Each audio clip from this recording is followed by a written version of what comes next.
नमस्कार, मैं हूं आपके साथ प्रदीप आजाद। राजस्थान की सियासत के हाल कैसे हैं? अगर कोई ये सवाल करे इस वक्त कि राजस्थान में पॉलिटिकल जो ड्रामा चल रहा है, या यूं कहें कि पॉलिटिकल जो पिक्चर बन रही है, आखिर उसका रंग क्या है, उसका तेवर क्या है और क्या दिखाना चाहते हैं राजस्थान की राजनीति करने वाले। दरअसल पिछले कुछ समय से राजस्थान में जो माहौल गर्मा रहा है, जो तेवर अलग नजर आ रहे हैं, जो रंग अलग नजर आ रहे हैं, उन पर कई बार सवाल भी उठते हैं। पब्लिक के भी सवाल होते हैं कि जिन नेताओं को, जिन माननीयों को हमने अपना कीमती वोट देकर उन्हें कुर्सी सौंपी, सरकार बनवाई, और जब हमें जरूरत हो, जब हम बात विकास की करते हों या सुख शांति की बात करते हों, तो वहां पर सरकार कई बार गायब नजर आती है। और वो गायब भी इसलिए नजर आती है कि क्योंकि आपस में जो अंदरूनी खींचतान इस समय सरकार के ही कुछ नुमाइंदों के बीच जब चल रही हो, तो आखिर सबसे पहले जरूरी क्या हो जाता है? खुद को बचाना। और कुछ ऐसा ही माहौल राजस्थान की सियासत में भी इस वक्त देखने में आ रहा है। तो चलिए जानते हैं कि आखिर क्या है, कैसी तबीयत है राजस्थान सरकार की, कांग्रेस की, और पूरी सियासत क्या कहती है। उसी पर चर्चा होगी, और चर्चा के लिए हमारे साथ मौजूद हैं सुशील आसोपा साहब, कांग्रेस के वरिष्ठ नेता है और पूर्व पीसीसी प्रदेश कांग्रेस कमेटी में सेक्रेटरी का काम भी देख चुके हैं, एक अच्छा अनुभव भी रहा है। तो आसोपा साहब, क्या मानते हैं कि तबीयत कैसी है इस समय राजस्थान की राजनीति की? इसमें तो कोई दो राय नहीं है कि तबीयत ठीक नहीं है राजस्थान की राजनीति की। कांग्रेस हो या भाजपा हो या जनता का डिलीवरी सिस्टम, ओवरऑल लोग निराश हैं, हताश हैं, सभी पार्टियों में और आम जनता भी। मतलब इसको क्या यूँ माने कि जो बदलते मौसम में और जनरल आपके हमारे जो एक खांसी जुकाम वाली जो चीज़ चल रही है वो यहाँ भी है? नहीं, खांसी जुकाम तो छोटे मोटे कफ सिरप से ठीक हो जाएगी, लेकिन ये जो मिजाज है, ये जो बीमारी लगी हुई है, इसका इलाज या तो भगवान करेगा या दोनों पार्टियों का आला कमान करेगा, या कर पाएगा या नहीं मालूम नहीं। तो सबसे पहले जिम्मेदारी तो आला कमान की बन जाती है, क्योंकि भगवान ने पावर भी आला कमान को ही दिए हुए हैं। नहीं, भगवान तो इसलिए कि भाई कई बार भगवान ही ऐसे चमत्कार कर देता है कि भाई फिर कुछ रहता ही नहीं। तो क्या फिर आला कमान से एक जो उम्मीद की जानी चाहिए वो नहीं करें? आला कमान तो दोनों पार्टियों का इंडिकेशन क्लियर दे रहा है। केवल इतनी सी है कि आला कमान विन विन सिचुएशन चाहता है कि न एक की जीत हो, न दूसरे की हार हो, न दूसरे की जीत हो, एक की हार हो। दोनों पार्टियों के जो आला कमान है वो पूरी तरह न्यूट्रल टाइप में नहीं, सैचुरेट हो चुके हैं दो नेताओं से। ओके। भारतीय जनता पार्टी वसुंधरा राजे को आगे मुख्यमंत्री की जो राजनीति, कुर्सी की जो राजनीति है, उसमें इन्वॉल्व होते देखना नहीं चाहती। ठीक है। कांग्रेस का आला कमान है, उसने तो 25 सितंबर को तय करके ही भेजा था कि भाई मुख्यमंत्री बदलना है, इसलिए दोनों नेताओं से उनका दोनों नेताओं का आला कमान जो है वो पूरी तरह से भाई अब आपका बहुत हो गया। लेकिन 25 सितंबर को भेजा, और फिर अब जो एक नई शुरुआत जो हुई है वो 25 सितंबर के बाद से ही है और लगातार अभी तक चल रही है। 25 नवंबर भी आने वाली है। नहीं, वो तो 25 नवंबर भी आएगी, 25 दिसंबर भी आएगी, और ऐसे ही चलता रहेगा तो दिसंबर 2023 भी आएगा। लेकिन शायद पायलट समर्थकों को, उनके खेमे को, शायद खुद सचिन पायलट को भी इस बात, वो भी शायद देख रहे हैं कि जिस तरीके से समय बदल रहा है, क्योंकि अब राहुल गांधी की भारत जोड़ो यात्रा आ जाएगी, उसके बाद में फिर दूसरी चीज़ों की शुरुआत हो जाएगी। देखिए, पहली बात तो मैं इस बात से इत्तेफाक नहीं रखता कि सचिन पायलट समर्थक जो एक परिभाषा है जी, वो ऐसा कोई ऐसा समूह नहीं है सचिन पायलट समर्थक। इसकी वजह ये है कि कथित तौर पर जैसे आप मुझे कहते हैं मैं सचिन पायलट समर्थक हूँ, ठीक है, मुझे आई एम लेबलाइज्ड, मुझे मालूम है, लेकिन मैं अगर आज सचिन पायलट के बारे में बोलना लिखना बंद कर दूं तो सचिन पायलट के प्रति जो जनता के अंदर जो फॉलोइंग है उसमें 1 मिलीग्राम भी कमी होने वाली नहीं है। बिल्कुल। इसलिए वो जो समर्थक जो शब्द है वो उचित नहीं है, क्योंकि करोड़ों लोग जिसको मुख्यमंत्री देखना चाहते हो वो क्या समर्थक करेंगे? 100, 50, 200, 500, 1000? बिल्कुल बिल्कुल, आप ठीक कह रहे हैं कि समर्थक कहना उचित नहीं है, लेकिन उस बात को क्या, या उस सीन को क्या आप नाम देंगे कि जब जो कुछ मंत्री या कुछ विधायक या कुछ लीडर्स एक तरफ की बात करते हों और कुछ इस तरह की बात करते हों, तो उनको फिर क्या नाम दें?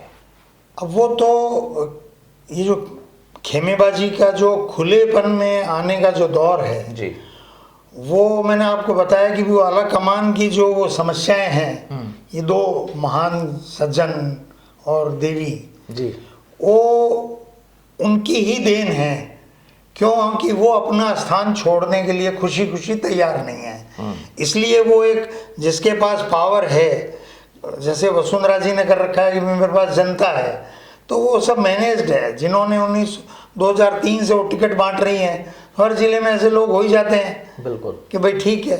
अब ये 1985 से टिकट बांट रहे हैं, बीसीसी अध्यक्ष बने थे 1985 में, 3 बार मुख्यमंत्री हो गए, तो फिर वो समर्थक और उस रूप से एक आप ये मत समझिए कि देश का या विश्व का कोई भी नागरिक स्वार्थहीन है, स्वार्थ हर एक में है। तो ठीक है, स्वार्थ की पूर्ति जिस नेता से हो रही है, निस्वार्थ लोग तो उसके साथ होते हैं जिसके पास कुछ नहीं है। बिल्कुल बिल्कुल। लेकिन यहाँ सर सबसे बड़ा अभी जो चर्चा जो चल रही थी कि या तो भगवान मालिक है या आला कमान मालिक है, तो अब क्या करें? क्योंकि यहाँ जो पब्लिक है वो 3.5-4 साल से अपनी ही सरकार को देख रही है, और जो रोज ऐसा भी नहीं है, कई बार कहा जाता है कि कई चीज़ें मीडिया की देन होती है, जबकि मीडिया की देन नहीं होती। मीडिया वही चीज़ तो आपको शो कर रही है ना, जो चीज़ आप बोल रहे हैं या लिख रहे हैं या व्यक्त कर रहे हैं आप किसी भी जरिए। तो अगर वो जब चीज़ें आप कर रहे हैं, आप राजेंद्र गुढ़ा जी को ले लीजिए, हरीश चौधरी जी ने भी अब मोर्चा खोल दिया, प्रताप सिंह खाचरियावास और महेश जोशी के बीच पहले से चर्चाएं मुद्दों को लेकर चल रही, और इन सब का जहां तक मानना है कि इन सब का जो एक बोझ जो पड़ता है वो डायरेक्ट सीएम अशोक गहलोत पर ही है, क्योंकि टारगेट तो वही है, ये ऐसा नहीं है।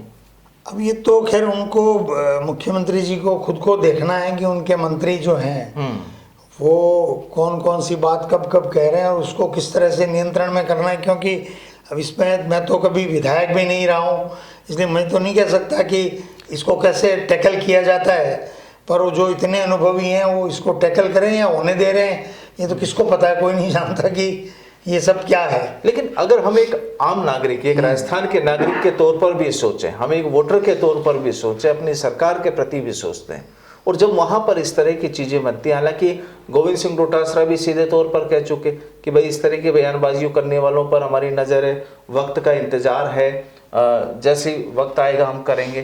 तो अब सवाल एक तो ये कि वो वक्त कौन सा आता है और कैसे क्या चीज़ें होती हैं, अगर हम एक जनरल पब्लिक के नाते बात करें। देखिए, ये जो राजनीतिक दल में समस्याओं का जो समाधान है जी, वो उदयपुर डिक्लेरेशन जो हुआ है, वो कांग्रेस हो भाजपा हो, भाजपा तो बिना किसी डिक्लेरेशन के निरंतर कर रही है, अब कांग्रेस को करना है। जैसे भाजपा कैसे कर रही है, उनके 2 पूर्व मुख्यमंत्री और उप मुख्यमंत्रियों ने वॉलंटरी लिख दिया भी हम बुजुर्ग हो गए, वह तो 66 साल की, लेकिन उनको कह दिया भी आपको मुख्यमंत्री रख लिया, उप मुख्यमंत्री रख लिया, अब हम नए लोगों को लाएंगे, युवाओं को लाएंगे। तो वो धीरे धीरे ऐसे स्क्रीन करते हैं, पावरफुल हैं वो। अब हमारे यहाँ थोड़ी सी समस्या ये है कि 2 राज्यों में सरकार है, इसलिए आला कमान प्रेशर में फिर भी सोनिया गांधी जी जब अध्यक्ष थी तो उन्होंने उदयपुर डिक्लेरेशन किया है। उदयपुर डिक्लेरेशन का मतलब क्या है, मैं वर्षों से कहता आया हूँ कि क्योंकि मैं दूसरे पार्टी की राजनीति पे मेरे को ज़्यादा अनुभव भी नहीं है और मैं उस पर टिप्पणी, फिर भी मैंने जो देख रहा हूँ बीजेपी का, तो आई एम सॉरी, तो वो यही है कि रोस्टर, उदयपुर डिक्लेरेशन का मतलब है 50% पद, 50% 50 साल से कम उम्र के लोगों को, अर्थात रोस्टर हो गया ना। बिल्कुल भाई तुम आगे चलो, नए पीछे आएंगे।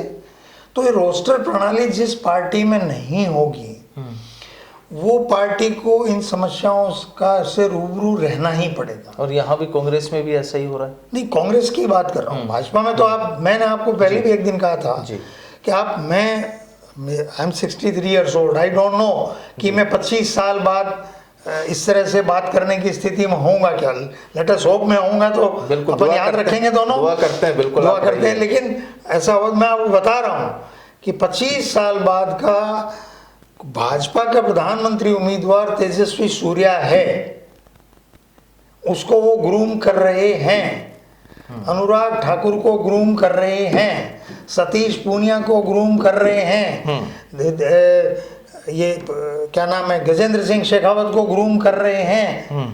ये तो समय का दौर था कि भाई Vasundhara Raje was relatively young age में 50 साल में बन गई, तो एक गैप इनके पास नहीं रहा। और मोदी जैसा एक उस तरह का लीडरशिप नहीं थी। अदरवाइज ये लोग तो निरंतर, अनुराग ठाकुर क्या है, कौन जानता है अनुराग ठाकुर आज से 20 साल बाद या 15 साल 18 साल बाद प्रधानमंत्री का पद का उम्मीदवार बन जाए। आप देखिए लोकसभा में कितने बढ़िया तरीके से वो जवाब देते हैं। मैं जो व्यक्ति कह रहा हूँ, बिल्कुल पार्टी की पॉलिसीज और नीतियां और भाजपा कम्युनल है नहीं है, उस बारे में मैं नहीं कर रहा। बिल्कुल कांग्रेस में वो प्रक्रिया के लिए उदयपुर डिक्लेरेशन है। कांग्रेस के साथ समस्या दूसरी है, उसका सॉल्यूशन मुझसे न तो किसी बड़े नेता ने आज तक पूछा और न मैं कभी चला के बताऊं। तो हमारी कांग्रेस में थोड़ी एक समस्या है कि यहाँ एरोगेंस बहुत है, अहंकार बहुत है। हमको सब मालूम है, तुम हमें क्या सुनाने आए हो, सिखाने आए हो, बताने आए हो, क्या फीडबैक देने आए हो। ये सबसे बड़ी प्रॉब्लम हमारी पार्टी की है। तो है, अब वो क्यों है, मैंने तो इसकी रिसर्च की नहीं। पॉलिटिक्स करने वाले हैं वो पार्ट टाइम है, अगर फुल टाइमर हो तो शायद ये समस्या नहीं। फुल टाइमर हो तो ऑडिट होगी। फुल टाइमर, जैसे मैं आपको एक उदाहरण दे रहा हूँ, कांग्रेस को ही ठीक करने का। आप कांग्रेस के आदमी को बुलाया आपने कि भाई आप पीसीसी चलाते हैं या एआईसीसी चलाते हैं जी, आप एक वहाँ बिठाइए निस्वार्थ व्यक्ति जो सुबह 10 बजे आके बैठे और शाम को 8 बजे 9 बजे जैसी जाए और दिन भर वो कांटेक्ट करे जिलाध्यक्ष से। जिलाध्यक्ष जी आप कहाँ हैं? कि साहब मैं तो मेरी स्कूल में हूँ। आपकी स्कूल? हाँ साहब मेरी प्राइवेट स्कूल है। तो भाई कांग्रेस का आज क्या काम कर रहे हो आप? साहब आज तो मैं कुछ नहीं किया। कोई बात नहीं, चलो कल आप एक्टिविटी बताइए क्या कर रहे हो, हमें कटिंग व्हाट्सएप करो। दूसरे दिन सब आज तो मुझे बुखार है। तीसरे दिन कि आज तो मैं साहब मेरी बेटी के ससुराल में डेथ हो गई। तो भी उसको चौथे दिन डीसी से अध्यक्ष हटा दो। अगर कांग्रेस को जिंदा करना, आप कांग्रेस को जिंदा करके क्या करना चाहते हैं कि मूल्यों को, उन मूल्यों को स्थापित करना चाहते हैं जो गांधी, नेहरू, मौलाना आजाद, आज मौलाना आजाद का कुछ जयंती या पुण्यतिथि है जी। तो आप अगर उन मूल्यों को जिंदा करना चाहते हैं, देश को भाजपा की, आप प्रदर्शन करते हैं भाजपा की ये गलतियां, मोदी की ये गलतियां, तो आप उन गलतियों से बचाने के लिए अपनी पार्टी को मजबूत तो करेंगे। उसके लिए आप क्या कर रहे हैं? उसकी ऑडिट कौन कर रहा है? बैठाइए। यानी कोई काम जो भी कुछ चल रहा है पार्टी में फिलहाल ये है मोटा मोटा कि उसको देखने वाला, अंधेरे में लट करने वाला कोई भी नहीं, अंधेरे में लट चल रहा है। मैं, आप ये कह रहे हो डिबेट होती है, डिबेट में प्रवक्ता क्या बोल के आया है, गलत बोल के आया है, सही बोल के आया है, ये सुनने वाला कोई नहीं है, कोई पूछने वाला नहीं है। ऐसे थोड़ी पार्टियां चलती है, और वो भी मोदी और शाह के युग में आप पार्टी चला रहे हो। तो क्या कांग्रेस इसीलिए बिल्कुल डाउन जा रही है? नहीं, बेसिकली आप देखिए, आपके घर का माल बिक नहीं रहा, मान लो उदाहरण के लिए जी, तो आप रोज उस सामान को पहुंचोगे तो सही ना? बिल्कुल। या पहुंचना बंद कर दोगे? पहुंच के तो रखोगे और उनको रिप्लेस भी करोगे, भी यहाँ से हटा के वहां रख दिया, वहां से हटा के वहां रख दिया। आप मिठाई की दुकान खोले और आपका मिठाई बिक नहीं रही, तो आप शाम को टेस्ट करोगे और दूसरे दिन फेंकोगे उसको और फिर नहीं बढ़ाओगे, नया मार्केटिंग भंडार लाओगे। पर उस दुकान में खड़े रहने वाले जो लोग हैं सुबह से रात तक, वो तो 8 लोग चाहिए ना। वो सैलरी पे थोड़ी आएंगे। सैलरी पे आने वाले लोगों से पार्टी जिंदा नहीं होगी। पार्टी सुशील आसोपाओं से ही जिंदा होगी। मतलब मैं, मेरा अहंकार नहीं बोल रहा हूँ, मैं सुबह 6 बजे से रात को 10 बजे तक खाना खाने और मॉर्निंग वॉक के अलावा कांग्रेस के लिए 24 आवर्स अवेलेबल हूँ, बट मैं घर बैठा हूँ, मैं मेरी पीड़ा नहीं उजागर कर। ऐसे कितने लोग हो सकते हैं, बिल्कुल, और भी होंगे। उनकी सर्च करो आप, जी। पार्टी उनकी सर्च करे और उनसे काम ले, फिर पता कर लो पार्ट टाइम कौन है, उनको जिला अध्यक्ष बनाओ ही मत, और पार्ट टाइम कौन है पीसीसी अध्यक्ष में बनाओ, पीसीसी में पदाधिकारी उस व्यक्ति को बनाओ ही मत जो पार्ट टाइम है, एमएलए की टिकट दो, क्योंकि उसमें खान है, उसके पास ट्रांसपोर्ट का बिजनेस है, बसें चलती है तो पैसा भी चाहिएगा उसको चुनाव लड़ने के लिए, वो पब्लिक में भी रहता है। लेकिन जो डेली का काम करने वाले जो लोग हैं, पॉलिटिकल लोग, वो तो कम से कम 24/7। और शायद इसी वजह से समर्थक अगर हम कहें ना कहें, लेकिन जो खेमेबाजी जो है, शायद इसी वजह से खेमेबाजी भी पनपती है। नहीं, ये जो वर्तमान खेमेबाजी है इसका तो केवल और केवल एक कारण है। वो कारण ये है कि राजस्थान की जनता ने 2018 में ये कल्पना की थी कि कांग्रेस का मुख्यमंत्री सचिन पायलट होगा। वो नहीं बन पाए, नहीं बनाए गए, नहीं बने, जो कुछ भी हुआ, तो वो जनता उनके साथ उसको एक तरह से अपने साथ हुआ धोखा समझ रही है, एक बात। इसीलिए तो एक या दो व्यक्ति राजस्थान में बोलते हैं माने सर, जनता कहती है बापड़ो माने सर नहीं जाओ तो कहीं कर तो बिन 1.5 साल में कोई उप मुख्यमंत्री माने ही को नहीं आप। और फिर आला कमान ने जब गले लगा लिया तो तकलीफ क्यों? और जब आला कमान को आपने कह दिया, मतलब मुख्यमंत्री जी ने कह दिया कि मैंने तो सोनिया जी को, माकन जी को कह दिया अगस्त में ही कि भाई मैं मुख्यमंत्री रहूं और सरकार नहीं बने तो ऐसा क्या फायदा, मैं विड्रॉ करने को तैयार हूं, आप सर्वे करवा लो, मैं कैंपेन करूंगा। तो वो बात के बाद ये बातें क्यों हो रही है कि बजट आ रहा है, ये आ रहा है, वो आ रहा है? वो बात हो गई ना, ये आपके वचन है ना, गांधी के तो सत्य वचन होते हैं ना, सत्य अहिंसा, तो ये तो गांधी की सीख है ना, हम गांधी की पार्टी हैं। तो आप तभी तो उन्होंने वो आज ठगा हुआ महसूस क्यों कर रहे हैं? वो ठगा हुआ महसूस इसलिए कर रहे हैं कि आप ही कह रहे हो, खुद ही कह रहे हो, मैंने कहा उनको, तभी तो उन्होंने सर्वे कराया और 25 सितंबर तक सर्वे हुआ और उन्होंने भेजा, लेकिन हुआ कुछ भी नहीं। हुआ कुछ नहीं, इसलिए कि भी सचिन पायलट आपको चुभ रहा होगा, सचिन पायलट आपको बस उस कुर्सी पे सचिन पायलट नहीं बैठे, हर प्रयास इस बात का हो, तो जनता इस बात को चीटिंग समझ रही है। It's a fact. तो बिल्कुल देखिए, तबीयत क्यों खराब थी या क्यों खराब है राजस्थान में, खासकर कांग्रेस की जिस पर चर्चा हुई, वो आप समझ गए होंगे कि उसकी दवाई क्या है, रोग क्या है, उसका इलाज क्या है, और कैसे ये पार्टी फिर वापस से तंदुरुस्त हो सकती है। डॉक्टरी इलाज यहाँ इस चर्चा में आपने सुना होगा। आपकी क्या राय है वो भी हमें ज़रूर बताइएगा। अशोक साहब, बहुत बहुत शुक्रिया हमारे साथ जुड़ने के लिए। आज के लिए फ़िलहाल इतना ही। नमस्कार।